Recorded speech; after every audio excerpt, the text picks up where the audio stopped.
Welcome friends. நம்ம சேனலில் இன்றைக்கி வந்து மிளகா கரமேதுன்னு ஒரு ரெசிபி செய்ய போகிறோம். இது தஞ்சாவூர் ரெசிபி. எனக்கு தெரிஞ்சு இது வரைக்கும் யூடியூப்பில் யாரும் போட்டிருக்காங்களான்னு தெரியல, எனக்கு தெரிஞ்சு இல்லை. ஸோ செஞ்சுருந்தாலும் பரவாயில்ல. நம்ம வந்து இன்றைக்கி வந்து என்னோடய ஓன் ரெசிபி இது. எங்கள் பாட்டி காலத்து ரெசிபி, எங்களுக்கு சின்ன வயசுலலாம் ஒரு சாப்பிட்ற ரெசிபி. எப்போவுமே நான் தோணும்போது செஞ்சு சாப்பிடுவேன். இன்றைக்கி கண்டிப்பாக உங்களுக்காக செஞ்சுருக்கேன்.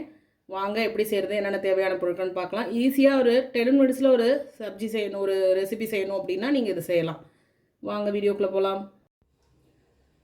மிளகா கருமேது செய்கிறதுக்கு தேவையான பொருட்கள் என்னென்னு பார்த்துக்கலாம். இதுக்கு வந்து இந்தமாரி கத்திரிக்காய் வந்து நான் எடுத்திருக்கேன். சின்ன கத்திரிக்காய் காட்டுறதுக்காக வச்சுருந்தேன். இது ஒரு 10 வரைக்கும் நான் குட்டி குட்டியாக கட் பண்ணி எடுத்திருக்கேன். இது வந்து 2லேருந்து 3 பேர் சாப்பிட்ற அளவு. மிளகா வந்து உங்களுக்கு இந்தமாரி மிளகா, நான் வந்து பிஞ்சு மிளகா தான் போட்டேன். இந்த மாதிரி நீங்கள் எடுத்துக்கோங்க. ஊசி மிளகா மாதிரி நீல மிளகாவாக இருந்ததுன்னா நீங்கள் உங்கள் தேவையான அளவு போட்டுக்கோங்க. இது மாதிரி ஒரு 4-5 போட்டிருக்கேன் நான். அது கொஞ்சம் குட்டி குட்டியாக தான் இருந்தது. காரம் வந்து கொஞ்சம் கம்மியாக இருக்கும். அடுத்து வந்து புளி வந்து ஒரு சின்ன நெல்லிக்காய் சைஸ் புளி அளவு எடுத்து கரைச்சி வச்சுருக்கேன், வடிகட்டி வச்சுருக்கேன். அப்புறம் வெல்லம் சேர்க்க போகிறோம். அரிசி மாவு 2 டீஸ்பூன் அளவு நான் கரைச்சி வச்சுருக்கேன் தண்ணி ஊற்றி. இது வந்து தண்ணி கெட்டி இல்லாமல் கரைச்சி வச்சுருக்கேன். உப்பு தேவையான அளவு, பெருங்காயம், தாளிக்கிறதுக்கு கடாயில் எண்ணெய் விட்டுருக்கேன். கடைசியாக போடுறதுக்கு வெல்லம், அடுத்து மஞ்சப்பொடி, தாளிக்கிறதுக்கு கருவேப்பிலை, வெந்தயம். இது வந்து நல்லா காரமாக இருக்கும் இல்லையா, அதனால் வெந்தயம், உளுத்தம்பருப்பு, கடுகு இதுதான் சேர்க்க போகிறோம். உப்பு எப்பவும் போல் சேர்க்க போகிறோம், அவ்வளோதான். வாங்க எப்படி செய்யுதுன்னு பார்க்கலாம்.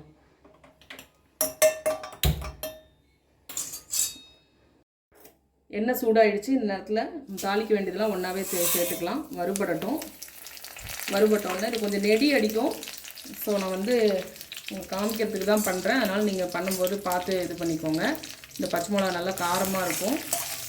இது நல்லா வந்து வறுபட்டோன்னே நீங்கள் உடனே வந்து கத்திரிக்காய் நம்ம கட் பண்ணி போட்டிருக்கோம் இல்லையா தண்ணியில், இதை வந்து நம்ம எடுத்து போட போகிறோம். வாஷ் பண்ணிவிட்டு பொடி பொடியாக கட் பண்ணி போட்டிருக்கேன். நான் காமிச்ச அளவு கத்திரிக்காய் இருந்தால் இது எந்த கத்திரிக்காயில் வேணாலும் செய்யலாம், ரொம்ப டேஸ்ட்டாக இருக்கும். பச்சை கத்திரிக்காயில் நான் ட்ரை பண்ணினதில்லை, அதுவும் எப்படி இருக்குன்னு தெரியல. மற்ற எல்லா கத்திரிக்காயிலையும் நீங்கள் செய்யலாம். அந்த சின்ன கத்திரிக்காயில் நான் போனிருக்கேன். இதுவே நீங்கள் கொஞ்சம் பெருசாக இந்த பஜ்ஜி செய்கிற மாதிரிலாம் இருந்ததுன்னா ஒரு 2 போதும் நம்மளுக்கு, பெருசாக இருந்தால். இது வந்து வறுபட்டுருச்சு. உளுத்தம்பருப்பு நல்லா வறுபடட்டும். இது பாருங்கள், உளுத்தம்பருப்புல நல்லா செவக்க வறுபட்டாச்சு. இப்போ நேரத்தில் கத்திரிக்காயை சேர்த்துக்கலாம். இது நல்லா வறுபடட்டும். இந்த சமயத்திலே நம்ம வந்து பச்சை மிளகாயை சேர்த்துக்கலாம். இது நல்லா எண்ணெயிலே வதக்கிடுங்க. நான் வந்து கடலை எண்ணெய் தான் சேர்த்துருக்கேன்.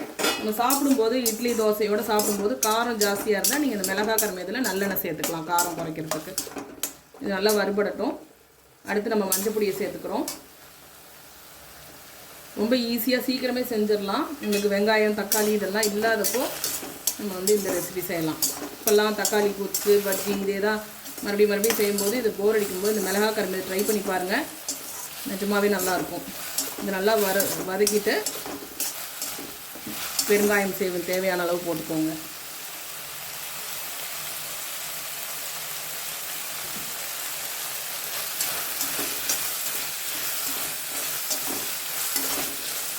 அவ்வளோதான். இதை வதக்கிட்டு இந்த புளி தண்ணியை விட போகிறோம். அப்புறமா கெட்டியாக இருந்தால் நம்ம இன்னும் கொஞ்சம் தண்ணி சேர்த்துக்கலாம். இப்போ இந்த புளி தண்ணி அளவே போதும். இதில் நல்லா கொதித்து வரட்டும், வெந்து வரட்டும், பார்க்கலாம்.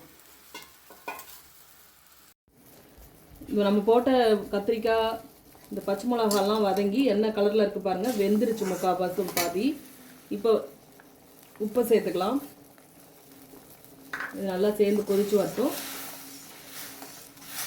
இது நல்லா கொதிச்சதுக்கப்புறம் நம்ம வந்து இந்த அரிசி மாவு வச்சுருந்தோம் இல்லையா, கரைச்சி வச்சுருந்தோம் இல்லையா, அதையும் சேர்த்து இப்போ நம்ம வந்து கரைச்சி விட்றோம். எதுக்குன்னா இது கெட்டியாக இருக்கிறதுக்கு தான். இந்த குழம்பு வந்து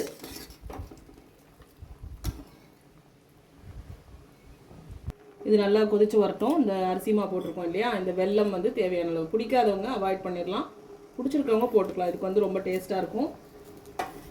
இது வந்து ரொம்ப பழைய காலத்து ரெசிபி. இது ரொம்ப நாளாக போடணும்னு பெண்டிங் வச்சுருந்தேன். இது என்னோடய ஓன் ரெசிபி, எங்கள் பாட்டி காலத்து ரெசிபி. இது தஞ்சாவூர் ஸ்டைலில் நம்ம செஞ்சுருக்கோம். இது நல்லா கொதிச்சு வரட்டும், பார்க்கலாம்.